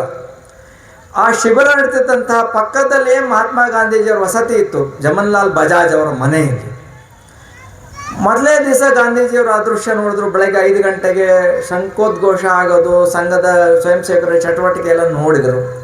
ಸಂಜೆನೂ ಆ ಚಟುವಟಿಕೆ ನೋಡಿದರು. ತಮ್ಮ ಜೊತೆ ಇದ್ದಂಥ ಕಾರ್ಯಕರ್ತರು ಕೇಳಿದ್ರು, ಇದೇನಪ್ಪ ಹೊಸ ದೃಶ್ಯ ನೋಡ್ತಾ ಇದ್ದು ನಮ್ಮ ದೇಶದಲ್ಲಿ, ಇವ್ರು ಯಾರು ಇವರು ಅಂತೇಳಿ. ಅವಾಗ ಅವ್ರು ಹೇಳಿದ್ರು, ಜೊತೆ ಇದ್ದಂಥ ಕಾರ್ಯಕರ್ತರು ಹೇಳಿದ್ರು, ಮಹಾದೇವ ರಾನಡೆಯವರು, ಇದು RSS ಅಂತ ಡಾಕ್ಟರ್ ಹೆಡ್ಗೇವಾರ್ ಶುರು ಮಾಡಿದ್ದಾರೆ, ಅದರ ಶಿಬಿರ ಇದು ಅಂತ. ಮಹಾತ್ಮ ಗಾಂಧೀಜಿಯವರು ಅಂದರು, ಇಲ್ಲಪ್ಪ ಹಂಗಾರೆ ಹೋಗೋಣಂತೆ, ನಾವು ಭೇಟಿ ಕೊಡೋಣ ಅಂತೇಳಿ. ಅವರ ಭೇಟಿ ನಿಶ್ಚಯ ಆಯಿತು. ಸಂಘದ ಸ್ವಯಂ ಸೇವಕರ ಹತ್ರ ಬಂದರು. ಮಹಾತ್ಮ ಗಾಂಧೀಜಿಯವರು ಈ ಶಿಬಿರಕ್ಕೆ ಭೇಟಿ ಕೊಡಲಿಕ್ಕೆ ಇಷ್ಟಪಟ್ಟೆ ಅಂದ ತಕ್ಷಣ ತುಂಬ ಸಂತೋಷ ಆಯಿತು ಕಾರ್ಯಕರ್ತರಿಗೆ. ಖಂಡಿತ ಬರಲಿ ಅಂತ ಹೇಳಿದ್ರು. ಮಾರನೇ ಸಹ ಬೆಳಗ್ಗೆ ನಿಶ್ಚಯ ಆಯಿತು ಸಮಯ. ಮಹಾತ್ಮ ಗಾಂಧೀಜಿಯವರು ಬಂದರು. ಇದೇ ರೀತಿಯ ಅವರಿಗೆ ಮಾನವಂದನೆ, ಸ್ವಾಗತ ಪ್ರಣಾಮ ಕೊಡಲಾಯಿತು. ಧ್ವಜ ಹಾಕಿದ ನಂತರ ಅವರೂ ಸಹ ಸಂಘದ ಪ್ರಾರ್ಥನೆಯಲ್ಲಿ ಪಾಲ್ಗೊಂಡ್ರು. ಶಿಬಿರ ಪೂರ್ತಿ ವೀಕ್ಷಣೆ ಮಾಡಿದರು. ಅದಾದ ನಂತರ ಅವ್ರು ಹೇಳಿದ್ರು, ಇದರ ಸ್ಥಾಪಕರು ಯಾರು? ಡಾಕ್ಟರ್ ಹೆಡ್ಗೇವಾರ್ ಅಂತ ಹೇಳಿದ್ಮೇಲೆ ಅವ್ರು ಬಂದಾಗ ನಾನು ಭೇಟಿ ಮಾಡ್ಬೇಕು ಅವ್ರನ್ನ ಅಂತ ಹೇಳಿದ್ರು. ಮಾರನೇ ಸಹ ಡಾಕ್ಟರ್ ಹೆಡ್ಗೇವಾರ್ ಬಂದರು. ಮತ್ತೊಮ್ಮೆ ಮಹಾತ್ಮ ಗಾಂಧೀಜಿ ನಮ್ಮೆಲ್ಲ ಸ್ವಯಂ ಸೇವಕರ ಜೊತೆ ಚರ್ಚೆ ಮಾಡಿದರು. ಇದರೊಳಗೆ ಹರಿಜನರು ಎಷ್ಟು ಜನ ಇದ್ದೀರಪ್ಪ ಅಂತ ಪ್ರಶ್ನೆ ಕೇಳಿದರು. ಯಾರೂ ಕೈ ಎತ್ತಲಿಲ್ಲ. ಕೊನೆಗೆ ಡಾಕ್ಟರ್ ಹೆಡ್ಗೇವಾರ್ ಹೇಳಿದರು, ಅಲ್ಲಪ್ಪ ಮಹಾತ್ಮ ಗಾಂಧೀಜಿಯವರು ಕೇವಲ ತಿಳ್ಕೋಬೇಕು ಅಂತ ಕೇಳ್ತಾರೆ, ದಯವಿಟ್ಟು ಆ ಥರ ಬಂದುಬಿಟ್ಟಿದ್ರೆ ಕೈ ಎತ್ತಿ ಅಂದಾಗ ಭಾಳ ದೊಡ್ಡ ಸಂಖ್ಯೆಯಲ್ಲಿ ಕೈ ಮೇಲೆ. ಗಾಂಧೀಜಿಗೆ ಆಶ್ಚರ್ಯ ಆಯಿತು. ಅವ್ರು ಎರಡನೇ ಪ್ರಶ್ನೆ ಕೇಳಿದ್ರು, ನಿಮಗೆಲ್ಲ ಊಟ ಎಲ್ಲ ಹಾಕ್ತಾರೆ ಅಂತ. ಸಂಘದೊಳಗೆ ಯಾರಿದ್ದರೂ ಇದು ಭಾಳ ಆಶ್ಚರ್ಯದ ಪ್ರಶ್ನೆ. ಸಂಘದಲ್ಲಿ ಊಟ ಎಲ್ಲ ಒಂದೇ ಒಟ್ಟಿಗೆ. ಸ್ವಯಂ ಸೇವಕರು ಹೇಳಿದ್ರು, ನಮ್ಮಲ್ಲಿ ಬೇರೆ ಪದ್ಧತಿನೇ ಇಲ್ಲ, ಎಲ್ಲ ಒಟ್ಟಿಗೆ ಊಟ ಮಾಡ್ತೀವಿ, ಮಲಗೋದು ಒಟ್ಟಿಗೆ ಮಲಗ್ತೀವಿ. ಗಾಂಧೀಜಿಗೆ ಆಶ್ಚರ್ಯ ಆಯಿತು. ಅವರು ಆಮೇಲೆ ಆ ಸಂವಾದ ಮುಗೀತು. ಡಾಕ್ಟರ್ ಹೆಡ್ಗೇವಾರ್ ಕೇಳಿದ್ರು, ಇದರೊಳಗೆ ತುಂಬ ಜನ ಶ್ರೀಮಂತರೇ ಇರಬೇಕು ಅಂತ. ಡಾಕ್ಟರ್ ಜಿ ಹೇಳಿದ್ರು, ಹಾಗೇನಿಲ್ಲ ಅಂತ. ಶಿಬಿರದಲ್ಲಿ ಎಲ್ಲ ಸ್ವಯಂ ಸೇವಕರು ಮಲಗಿದ ನಂತರ ಶಿಬಿರದ ವೀಕ್ಷಣೆ ಮಾಡಿದರು. ತುಂಬ ಜನ ಗೋಣಿಚೀಲ ಹೊತ್ಕೊಂಡಿದ್ರು, ತುಂಬ ಜನ ಅವ್ರದ್ದೇ ಬಟ್ಟೆಯನ್ನು ತಲೆ ದಿಂಬಾಗಿ ಇಟ್ಕೊಂಡಿದ್ರು. ಈ ರೀತಿಯ ಕಡು ಬಡತನ ಬಂದಂಥವ್ರು ದೊಡ್ಡ ಸಂಖ್ಯೆ ನೋಡಿದ ಮೇಲೆ ಗಾಂಧೀಜಿಯವರಿಗೆ ಆಶ್ಚರ್ಯ ಆಯಿತು. ಈ ಯೂನಿಫಾರ್ಮ್ ದುಡ್ಡು ಯಾರು ಹೊಂದಿಸಿದ್ದಾರೆ? ಅವರೇ ಹೊಂದಿಸ್ಕೊಂಡ್ಬಂದಿದ್ದಾರೆ. ಹೋಗ್ತಾ ಬರ್ತಾ ಪ್ರಯಾಣದ ಖರ್ಚನ್ನು ಅವರೇ ಭರಿಸಿದ್ದಾರೆ. ಎಲ್ಲ ಕಡೆ ಆಶ್ಚರ್ಯ ಆಯಿತು. ಆಮೇಲೆ ಡಾಕ್ಟರ್ ಹೆಡ್ಗೆ ಅವ್ರ ಜೊತೆಗೆ ನಾನು ಮಾತಾಡಬೇಕು ಅಂಥೇಳಿ ಇಷ್ಟಪಟ್ಟರು. ಕೆಲವು ಗಂಟೆಗಳ ಕಾಲ ಅವ್ರ ಜೊತೆ ಚರ್ಚೆ ನಡೀತು. ಡಾಕ್ಟರ್ ಹೆಡ್ಗೆ ಅವರಿಗೆ ಮಹಾತ್ಮ ಗಾಂಧಿ ಕೇಳಿದ್ರು, ಅಲ್ಲ ನೀವು ಈ ಕೆಲಸವನ್ನು ಕಾಂಗ್ರೆಸ್ಸಲ್ಲಿ ಇತ್ಕೊಂಡೇ ಮಾಡ್ಬೋದಿತ್ತಲ್ಲ, ನೀವು ಹೆಂಗಿದ್ರು ಕಾಂಗ್ರೆಸ್ಸಿನ ಕಾರ್ಯದರ್ಶಿಗಳಿದ್ರಿ. ಅವಾಗ ಡಾಕ್ಟರ್ ಹೆಡ್ಗೆವಾರ್ ಹೇಳಿದರು, ಕಾಂಗ್ರೆಸ್ನಲ್ಲಿ ಸ್ವಯಂ ಸೇವಕ ವಾಲಂಟಿಯರ್ ಅಂದರೆ ಇದ್ದಂಥ ನೋಡುವಂಥ ಭಾವನೆಯೇ ಬೇರೆ. ಸಂಘ ಪ್ರಾರಂಭವಾಗಿರೋದು ವ್ಯಕ್ತಿ ನಿರ್ಮಾಣದ ಮೂಲಕ ದೇಶದ ಸಂಘಟನೆ. ಆ ಕಾರಣಕ್ಕಾಗಿ ಇದು ಪ್ರತ್ಯೇಕವಾಗಿ ಇದೇ ರೀತಿಯ ಸಂಸ್ಕಾರ ಕೊಡಬೇಕು ವ್ಯಕ್ತಿಗಳಿಗೆ ಅಂಥೇಳಿ ಈ ಶಾಖೆಯ ಕೆಲಸ ಪ್ರಾರಂಭ ಆಗಿದೆ ಅಂತ ಹೇಳಿದಾಗ ಮಹಾತ್ಮ ಗಾಂಧೀಜಿಯವರು ಬಹಳ ಸಂತೋಷಪಟ್ಟರು. ಡಾಕ್ಟರ್ ಹೆಡ್ಗೆವಾರ್ ಹೇಳಿದ್ರು, ನಿಮ್ಮ ಕಾರ್ಯದಲ್ಲಿ ನೀವು ಯಶಸ್ಸು ಆಗ್ತೀರಿ ಅಂತೇಳಿ ಆಶೀರ್ವಾದನೂ ಮಾಡಿದರು. ಇದು ಸಂಘ. ಆಗ ಕಾಂಗ್ರೆಸ್ಸಿನ ಸ್ವತಂತ್ರ ಆಂದೋಲನದಲ್ಲಿ ವಾಲಂಟಿಯರ್ ಅಂದರೆ ಸ್ವಯಂ ಸೇವಕ ಅಂದ್ರೆ ಯಾರು ಅಂದರೆ ನಾ ಮಾಪ್ ಕಡರ್ ನಾ ಬಾಪ್ ಕಡರ್ ಬೇಟಾ ನಿಕಲ ವಾಲಂಟಿಯರ್. ಆ ರೀತಿ ವಾತಾವರಣ ಇತ್ತು. ವಾಲಂಟಿಯರ್ ಅಂದ್ರೆ ಏನು? ಅವನು ಕುರ್ಚಿ ಹಾಕೋನು, ಕುರ್ಚಿ ತೆಗೆಯೋನು, ಜಮಖಾನ ಹಾಸೋನು, ಬಂದಂಥ ನೇತಾಗಳಿಗೆ ಜೈ ಜಯಕಾರ ಹಾಕೋನು. ಅದು ಸ್ವಯಂ ಸೇವಕ ಅನ್ನೋ ಭಾವನೆ ಇತ್ತು, ವಾಲಂಟಿಯರ್ ಅನ್ನೋ ಭಾವನೆ. ಆದರೆ ಸಂಘದ ಸ್ವಯಂ ಸೇವಕ ಅಂತಾದರೆ ಇವತ್ತು ಬರೋ ಭಾವನೆನೇ ಬೇರೆ. ಉತ್ತರಾಖಂಡದಲ್ಲಿ ಈಗ ಒಂದು 5 ವರ್ಷದ ಕೆಳಗೆ ಬಹಳ ದೊಡ್ಡ ಮೆಗಾ ಸ್ಫೋಟ ಆಯಿತು. ಆ ಮೆಗಾ ಸ್ಫೋಟ ಆಗಿದ್ದಂಥದ್ದು ಕೆಳಗಡೆ ಇದ್ದಂಥವ್ರಿಗೆ ಗೊತ್ತಾಗಿದ್ದು 2 ದಿವಸ ಆದಮೇಲೆ. ಯಾವುದೇ ಒಂದು ವಾಹನವು ಮೇಲ್ಗಡೆಯಿಂದ ಕೆಳಗಡೆ ಬರದಲ್ಲೇ ಇದ್ದಾಗ ಅಲ್ಲಿ ಹೆಲಿಕಾಪ್ಟರ್ ಸೇವೆ ಒದಗಿಸುವಂಥವ್ರು ಕೆಲವರು ಜನ ಹೋಗಿ ನೋಡಿದರು. ಮೇಲ್ಗಡೆ ನದಿಗಳು ತುಂಬಿ ಊರು ತುಂಬ ಹರಿತಾ ಇದ್ದಾವೆ. ಜನ ಆಶ್ರಯಕ್ಕಾಗಿ ಕಟ್ಟಡಗಳ ಮೇಲೆ ನಿಂತಿದ್ದಾರೆ, ಮರಗಳ ಹತ್ತು ನಿಂತಿದ್ದಾರೆ, ಹಾಹಾಕಾರ ಮಾಡ್ತಾ ಇದ್ದಾರೆ. ತಕ್ಷಣ ಹೆಲಿಕಾಪ್ಟರ್ ತಗೊಂಡು ಬಂದು ಹೇಳ್ತು, ಸಂಘದ ಕಾರ್ಯಕ್ಕೆ ಬಂದು ಸುದ್ದಿ ಕೊಟ್ಟರು ಅವರು, ಬಹಳ ದೊಡ್ಡ ಅನಾಹುತ ಆಗಿದೆ ಮೇಲ್ಗಡೆ, ಬೆಟ್ಟದ ಮೇಲೆ ತುಂಬ ದೊಡ್ಡ ಸಂಖ್ಯೆಯಲ್ಲಿ ನಾವು ಅವರ ಸಹಾಯಕ್ಕೆ ಹೋಗಬೇಕು ಅಂತ. 10 ಹೆಲಿಕಾಪ್ಟರ್ಲಿ ಸಂಘದ ಸ್ವಯಂ ಸೇವಕರು ಹೋದರು. ಸಂಘದ ಸ್ವಯಂ ಸೇವಕರು ಅವರಿಗೆ ಆಹಾರದ ಪಟ್ಟಣ ಔಷಧಿಗಳನ್ನ ಹಾಕ್ತಾ ನಿಕ್ಕರಿ ಹಾಕ್ಕೊಂಡು ತೆಳಗಡೆ ಇಳಿಲಿಕ್ಕೆ ಪ್ರಾರಂಭ ಆದ ತಕ್ಷಣವೇ ಅಲ್ಲಿದ್ದಂಥವ್ರು ಭಾರತ್ ಮಾತಾ ಕಿ ಜೈ ಅಂತ ಕೂಗಿದರು.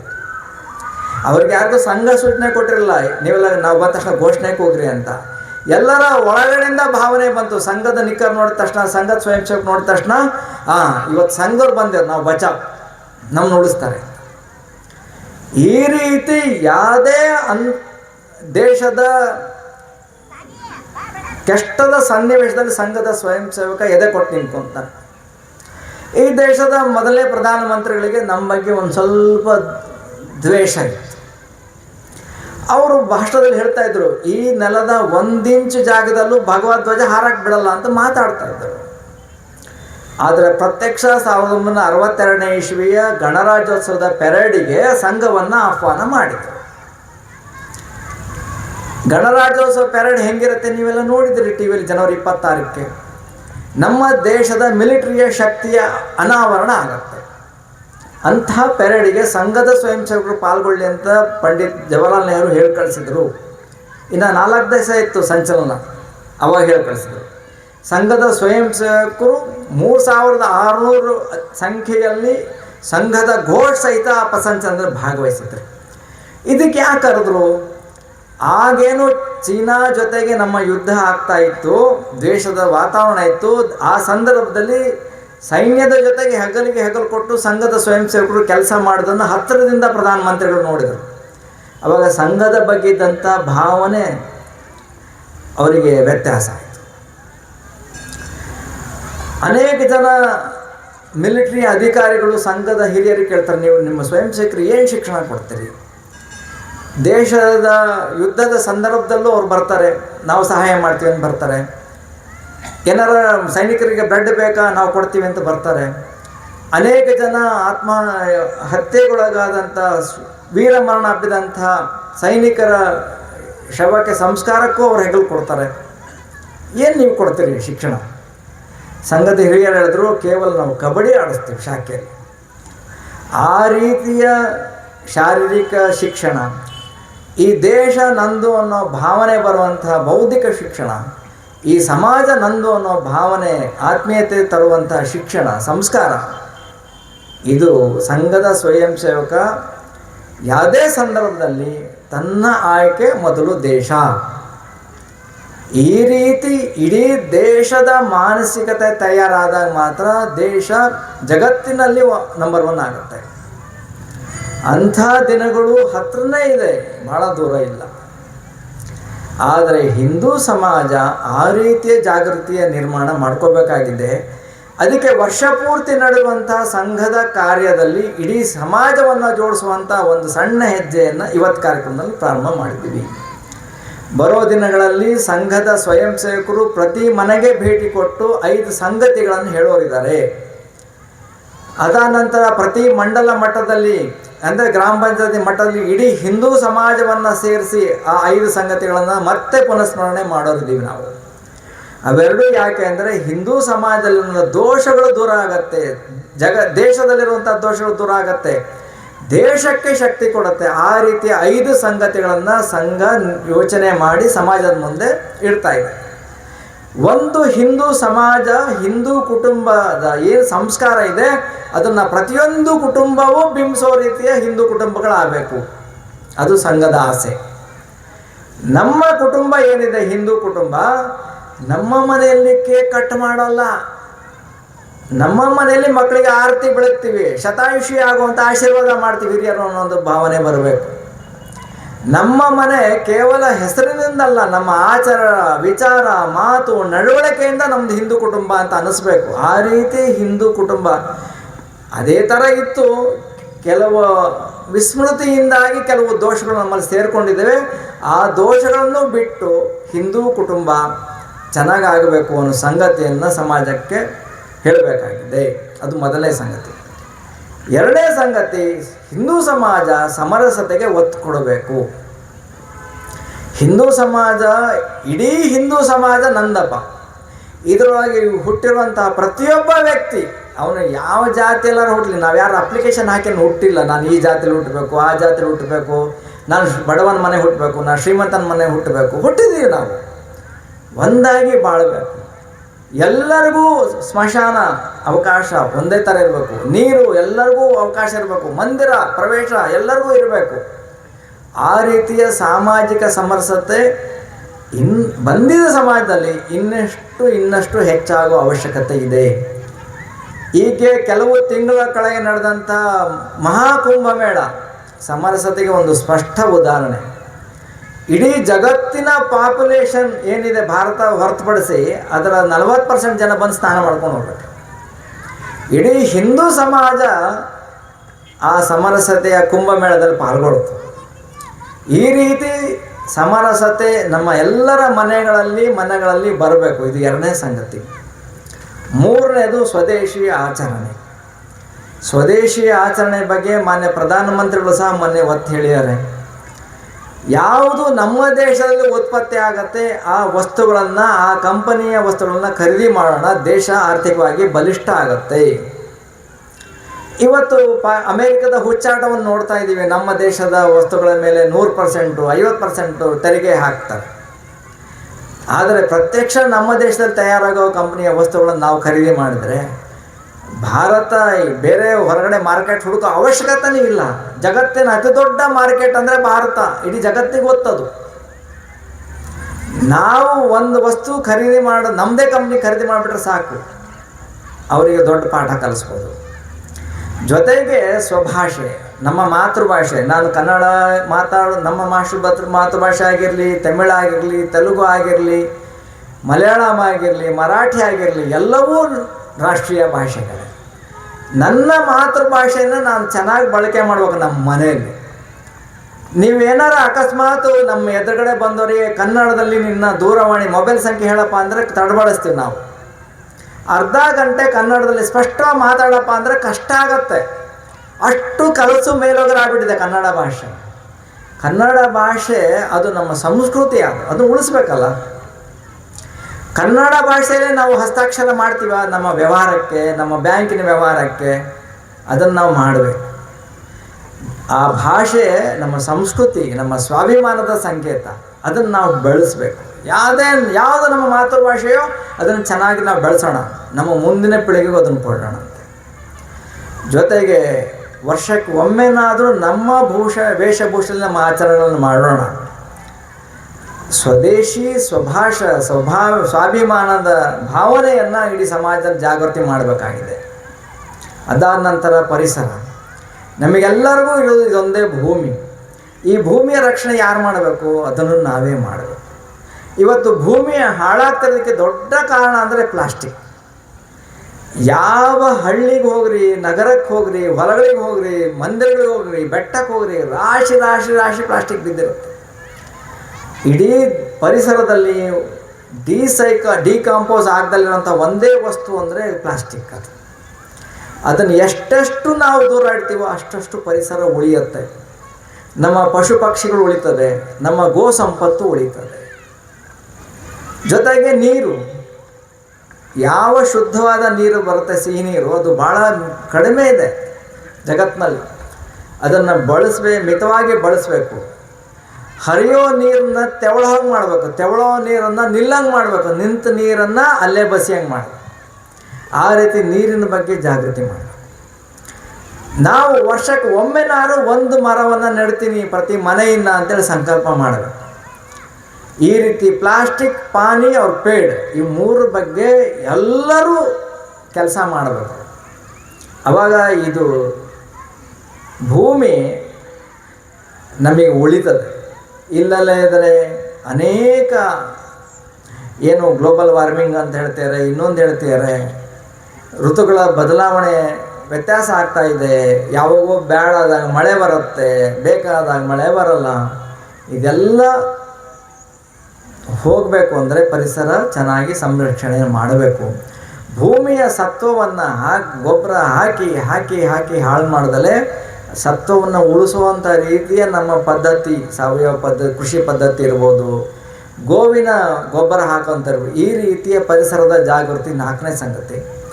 5ನೇ ಸಂಗತಿ ಅಂದರೆ ಒಬ್ಬ ದೇಶದ ನಾಗರಿಕನಾಗಿ ನಾನು ಮಾಡಬೇಕಾಗಿರುವಂಥ ಕರ್ತವ್ಯ, ನಾಗರಿಕ ಬೋಧ, ಅದನ್ನು ನಾವೆಲ್ಲರೂ ಮಾಡಬೇಕು. ತುಂಬ ಜನ ನಮ್ಮ ಈ ದೇಶದ ಮತದಾನದ ಪರ್ಸೆಂಟೇಜ್ ನೋಡಿ, 52%, 48%. ಸ್ವಲ್ಪ ಗ್ರಾಮೀಣ ಭಾಗದಲ್ಲಿ ಬಂದರೆ ಪರ್ಸೆಂಟೇಜ್ ಜಾಸ್ತಿ ಆಗುತ್ತೆ.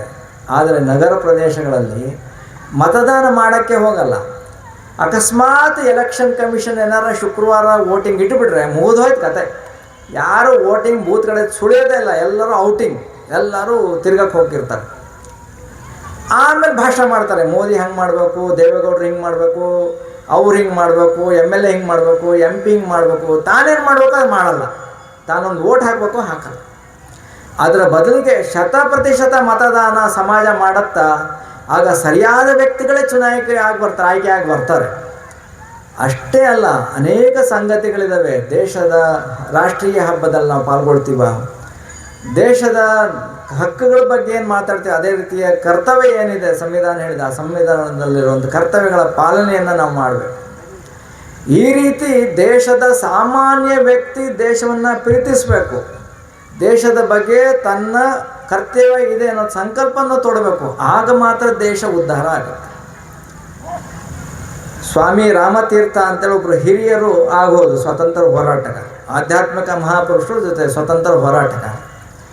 ಅವರು ಒಂದು ಮಾತು ಹೇಳಿದರು, ದೇಶ ಬಲಿಷ್ಠ ಆಗುವುದು ದೊಡ್ಡ ದೊಡ್ಡ ವಿಚಾರಗಳುಳ್ಳ ಸಣ್ಣ ಸಣ್ಣ ವ್ಯಕ್ತಿಗಳಿಂದಲೇ ಹೊರತು ಸಣ್ಣ ಸಣ್ಣ ವಿಚಾರಗಳುಳ್ಳ ದೊಡ್ಡ ದೊಡ್ಡ ವ್ಯಕ್ತಿಗಳಿಂದಲ್ಲ ಅಂತ ಹೇಳ್ಯಾರ. ಇವತ್ತು ದೇಶಕ್ಕೆ ಅವಶ್ಯಕ ಇರೋದು ದೇಶದ ಜನಸಾಮಾನ್ಯ ದೇಶದ ಬಗ್ಗೆ ಪ್ರೀತಿಸಬೇಕು, ದೇಶದ ಬಗ್ಗೆ ಅಭಿಮಾನ ತೊಡಬೇಕು, ದೇಶದ ಬಗ್ಗೆ ಅವನ ಕರ್ತವ್ಯವನ್ನು ಅವನ ನಿಂತ ನೆಲದಲ್ಲಿ ಪೂರೈಕೆ ಮಾಡಬೇಕು. ಆ ರೀತಿಯ ಜಾಗೃತಿಯ ನಿರ್ಮಾಣದ ಅವಶ್ಯಕತೆ ಇದೆ. ಇವತ್ತು ಜಗತ್ತಿನಲ್ಲಿರುವಂಥ ಅನೇಕ ಬಲಿಷ್ಠ ರಾಷ್ಟ್ರದಲ್ಲಿ ಒಂದು ಅಂದರೆ ಇಸ್ರೇಲ್. ಆ ದೇಶದ ಪ್ರತಿಯೊಬ್ಬ ವ್ಯಕ್ತಿ ಮಿಲಿಟರಿಯಲ್ಲಿ ಸೇವೆ ಮಾಡ್ತಾನೆ.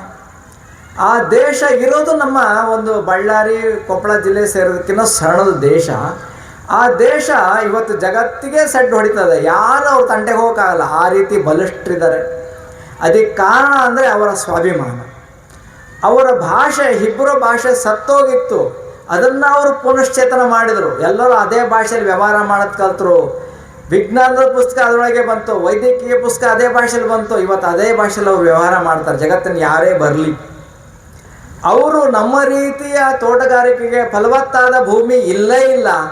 ಆದರೂ ಅವರು ಬೇರೆ ದೇಶದ ಫಲವತ್ತಾದ ಮಣ್ಣನ್ನು ಟೆರಾಸ್ ಮೇಲೆ ಹಾಕ್ಕೊಂಡು ಅಲ್ಲಿ ಕೃಷಿ ಮಾಡ್ತಾರೆ. ಮರಳುಗಾಡೋದು, ಅಂಥ ಮರಳುಗಾಡಿನಲ್ಲೂ ಅವರು ಕೃಷಿಯನ್ನು ಮಾಡ್ತಾರೆ. ಆ ದೇಶದ ಬಗ್ಗೆ ಅಭಿಮಾನ ಎಂಥದ್ದು ಅಂದರೆ, ಅವ್ರನ್ನ ಇಡೀ ಜನಾಂಗವನ್ನೇ ಅಲ್ಲಿಂದ ಒಕ್ಕಲೆಬ್ಬಿಸಿದ್ರು. ಅವ್ರ ದೇಶ ಅವ್ರ ಕೈಯಲ್ಲಿ ಇರಲಿಲ್ಲ. ಜಗತ್ತಿನ ಮೂಲೆ ಮೂಲೆಗೆ ಅವರೆಲ್ಲ ಹೋಗ್ಬಿಟ್ರು. ಮೂಲೆ ಮೂಲೆಗೆ ಹೋಗಿ ಅವರು 100 ವರ್ಷಗಳ ಕಾಲ ಮುಂದಿನ ನಮ್ಮ ಹಬ್ಬ ಎಲ್ಲಿ, ಜೆರುಸಲೇಮಲ್ಲಿ ಅಂತ ಹೇಳ್ತಾ ಬಂದರು. ಪೀಳಿಗೆಯಿಂದ ಪೀಳಿಗೆಗೆ, ಪೀಳಿಗೆಯಿಂದ ಪೀಳಿಗೆಗೆ. 2ನೇ ಮಹಾಯುದ್ಧ ಬಂತು. 2ನೇ ಮಹಾಯುದ್ಧದಲ್ಲಿ ಅವ್ರು ಹೇಳಿದ್ರು, ಮಿತ್ರ ರಾಷ್ಟ್ರಗಳಿಗೆ ಗೆದ್ದರೆ ನಮಗೆ ಆ ದೇಶ ನಮ್ಮ ಪರವಾಗಿ ಮಾಡಿಸ್ಬೇಕು ನೀವು, ಅವಾಗ ಮಾತ್ರ ನಿಮಗೆ ಸಹಾಯ ಮಾಡ್ತೀವಿ ಅಂತ. ಆಯ್ತು ಅಂತ ಒಪ್ಕೊಂಡ್ರು ಮಿತ್ರ ರಾಷ್ಟ್ರಗಳು. ಯುದ್ಧದಲ್ಲಿ ಮಿತ್ರ ರಾಷ್ಟ್ರಗಳ ಕೈ ಮೇಲೆ ಆಯಿತು. ಅವರಿಗೆ ಕೊಡೋ ಪ್ರಸಂಗ ಬಂತು. ಆ ಇಸ್ರೇಲ್ ಭೂಭಾಗವನ್ನು ಕೊಡಬೇಕು ಅವರಿಗೆ. ಆವಾಗ ಬೇರೆ ದೇಶದವ್ರು ಹೇಳಿದ್ರು ಅವರಿಗೆ, ನೀವು ಇಸ್ರೇಲ್ ಅಂತ ಏನು ಕರೀತೀರಿ, ಅಲ್ಲಿ ಒಂದು ಗಿಡ ಗಂಟೆನೂ ಬೆಳೆಯಲ್ಲ, ಮರುಭೂಮಿ ಅದು, ಅದನ್ನೇ ಯಾಕೆ ಕೊಡ್ತೀರಿ ನಿಮಗೆ ಅದ್ರ ಬದಲು ಅದರ 10 ಪಟ್ಟು ದೊಡ್ಡ ವಿಸ್ತೀರ್ಣ ಇರುವಂಥ ಭೂಪ್ರದೇಶವನ್ನು ಆಫ್ರಿಕಾ ಖಂಡದಲ್ಲೂ ಎಲ್ಲ ಒಂದು ಕಡೆ ನಾವು ಕೊಡ್ತೀವಿ, ಅಲ್ಲೋ ಸೆಟ್ಲ್ ಆಗ್ರಿ ಅಂತ ಕೇಳಿದ್ರು. ಅವ್ರು ಹೇಳಿದ್ರು, ನಮಗೆ ಅದೇ ಬೇಕು ಅಂತ ಹೇಳಿದ್ರು. ಆ ದೇಶವನ್ನು ಪಡೆದು ಜಗತ್ತಿನ ಮೂಲೆ ಮೂಲೆಗೆ ಯಾರ್ಯಾರು ಹೋಗಿದ್ರು ಯಹೂದಿಗಳು, ಅವರೆಲ್ಲರೂ ವಾಪಸ್ ಬಂದರು ಆ ದೇಶಕ್ಕೆ. ಆ ದೇಶವನ್ನು ಕಟ್ಟಿದರು. ಇವತ್ತು ದೇಶ ಇಡೀ ಜಗತ್ತಿನಲ್ಲೇ ಬಲಿಷ್ಠ. ನಿತ್ಯ ಹೋರಾಟ ಮಾಡ್ತಾರೆ, ಆದರೆ ಸೋಲು ಒಪ್ಕೊಂಡಿಲ್ಲ. ತಮ್ಮ ದೇಶವನ್ನು ಇಷ್ಟು ಬಲಿಷ್ಠವಾಗಿ ಇಟ್ಕೊಂಡಿದ್ದಾರೆ. ಇದು ಅಲ್ಲಿಯ ಸಾಮಾನ್ಯ ಜನರ ಭಾವನೆಯಿಂದಾಗಿ ಆಗಿರುವಂತಹ ಕೆಲಸ. ಒಂದು ಪಕ್ಷ, ಒಬ್ಬ ನೇತ, ಒಂದು ಘೋಷಣೆ ರಾಷ್ಟ್ರವನ್ನು ಕಟ್ಟಲಿಕ್ಕೆ ಆಗಲ್ಲ. ಇಡೀ ಜನಸಮುದಾಯ ಸೇರಬೇಕು, ಜನಸಾಮಾನ್ಯರು ಕೈ ಜೋಡಿಸ್ಬೇಕು, ಜನಸಾಮಾನ್ಯರಲ್ಲೂ ಈ ರಾಷ್ಟ್ರಭಕ್ತಿ ಬರಬೇಕು. ಆಗ ಭಾರತ ಜಗತ್ತಿನಲ್ಲೇ ಶಕ್ತಿಶಾಲಿ ರಾಷ್ಟ್ರ ಆಗತ್ತೆ. ಅದು ಸಂಘ ಹೇಳ್ತಾ ಇರೋಂಥದ್ದು. ಆ ರೀತಿಯ ಇಡೀ ರಾಷ್ಟ್ರ ಬಲಿಷ್ಠ ಆಗಬೇಕು ಅಂತಾದರೆ ನಾವೆಲ್ಲರೂ ಕೈ ಜೋಡಿಸ್ಬೇಕು. ಈ ರಾಷ್ಟ್ರ ನಂದು, ಈ ದೇಶ ನಂದು, ದೇಶ ಮೊದಲು ಅಂತ ಚಿಂತನೆಯನ್ನು ನಾನು ಮಾಡ್ತೀನಿ ಅನ್ನೋ ಭಾವನೆ ನಮ್ಮೆಲ್ಲರಲ್ಲಿ ಬರಬೇಕು.